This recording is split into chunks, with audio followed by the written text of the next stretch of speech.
Bonjour à tous, bienvenue au One Tips.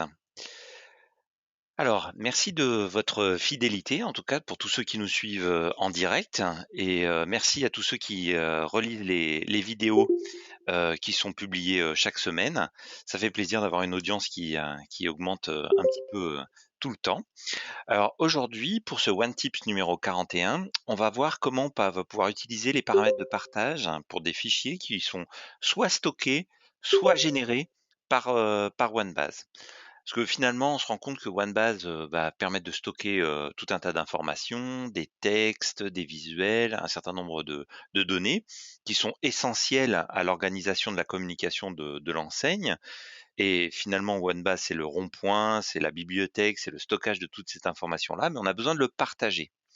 Et par rapport à ces notions de partage, soit on va ouvrir des API d'export directement à des prestataires qui vont venir récupérer de l'information.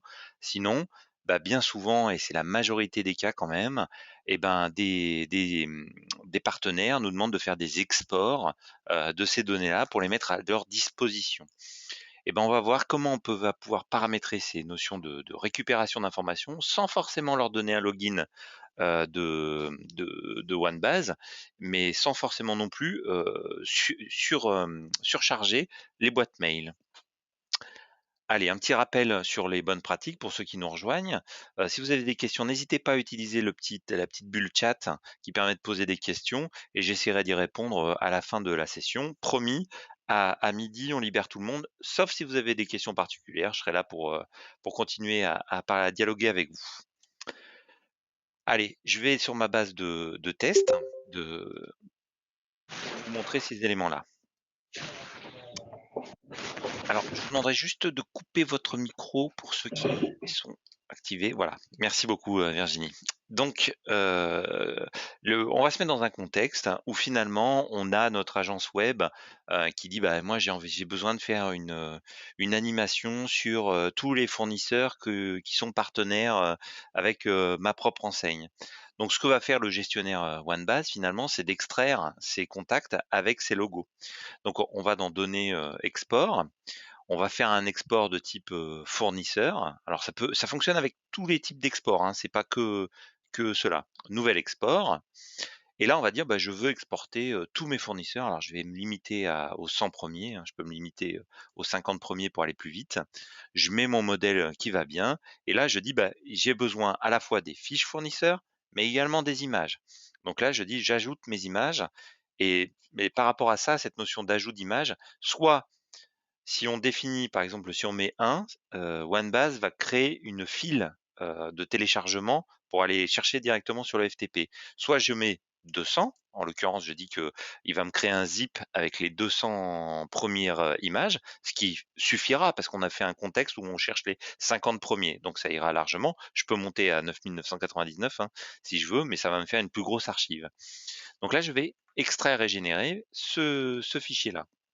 Donc là, il est en train de m'extraire les 50 premières fiches fournisseurs avec leur logo. Donc le système va me faire un zip. Donc on va aller jusque-là.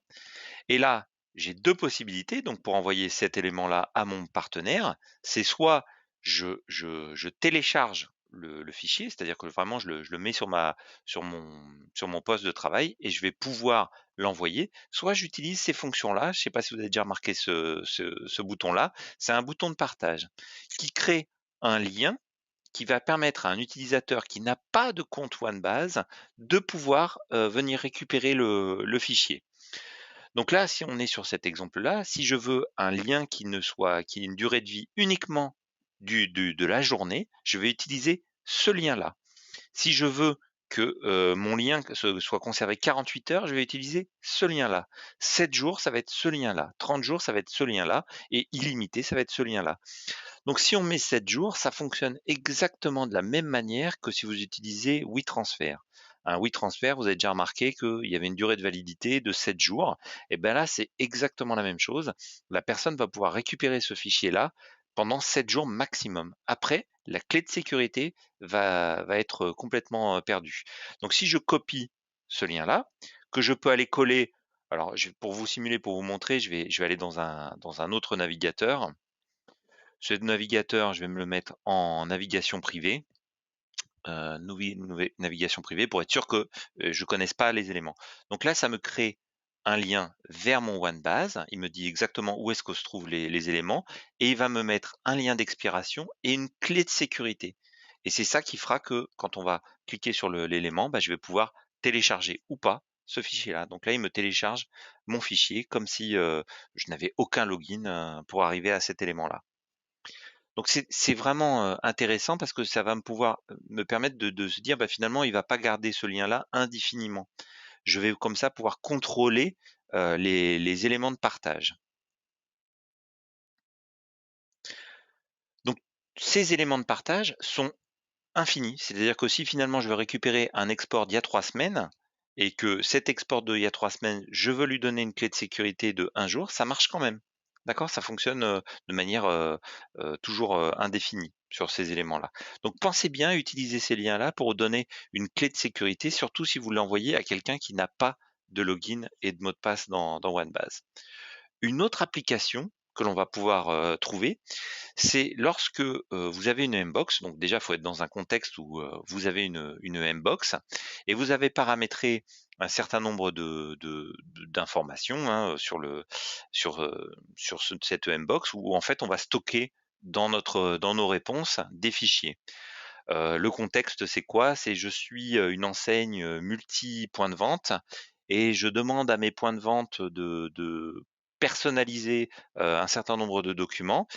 Ces documents vont être soit générés par la plateforme OneBase, soit générés par des graphistes et les graphistes vont venir déposer, les différentes compositions qu'ils ont pu effectuer dans les éléments de chaque point de vente. Et plutôt que d'envoyer, ce fichier, directement dans un mail, parce que le fichier PDF peut être plus ou moins important, on va avoir, besoin d'envoyer plutôt des liens directement pour dire, une alerte qui va envoyer: «Attention cher point de vente, je te donne, accès à ton fichier, mais plutôt que de le mettre dans un mail et au-delà de 10 mégas, ça devient très difficile d'envoyer des pièces jointes, et ben, on va mettre un mail directement dans l'alerte mail, en fonction de cet élément-là». Et encore une fois, c'est un lien généré avec une clé de sécurité OneBase, ce qui fait que même si notre point de vente n'a pas de login, mot de passe dans OneBase, il va quand même pouvoir avoir la capacité à récupérer notre fichier. Je vais prendre un exemple où là, par exemple, sur cette réponse-là, j'ai mis un fichier qui est un fichier qui fait 44 mégas. Donc, j'ai programmé une alerte mail qui fait que lorsque ma réponse est validée, bah, ça va envoyer un mail. Donc, je vais valider. Ma réponse est en, comment ça s'appelle, en simulation. Alors, je fais référence à un one tip sur les alertes mail. Vous pourrez aller voir comment on programme ça. Et là, finalement, ça envoie un mail en disant, bah, ça y est, monsieur le point de vente, votre fichier est disponible. Et là, encore une fois, ça lui a remis une clé de sécurité qui lui permet de récupérer les informations. Donc cette clé de sécurité, pareil, va me permettre de pouvoir, lorsque je la mets dans un autre navigateur, récupérer mon fichier, même si je n'ai pas de login et de mot de passe dans OneBase. Donc ces liens-là permettent vraiment de manager, ce qui fait que même si on ne connaît pas, c'est-à-dire que si ma clé de sécurité est brisée, je vais pas mettre la même chose. Donc on peut pas simuler, le fait de connaître, hein, les noms des fichiers pour que ça puisse fonctionner. Là, en l'occurrence, on va dire, bah, la clé de sécurité, elle est invalide ou elle est périmée par rapport à cet, élément-là. Donc on peut pas présumer d'un nom de fichier, même si dans l'URL, on a mis le nom du fichier qu'on allait récupérer.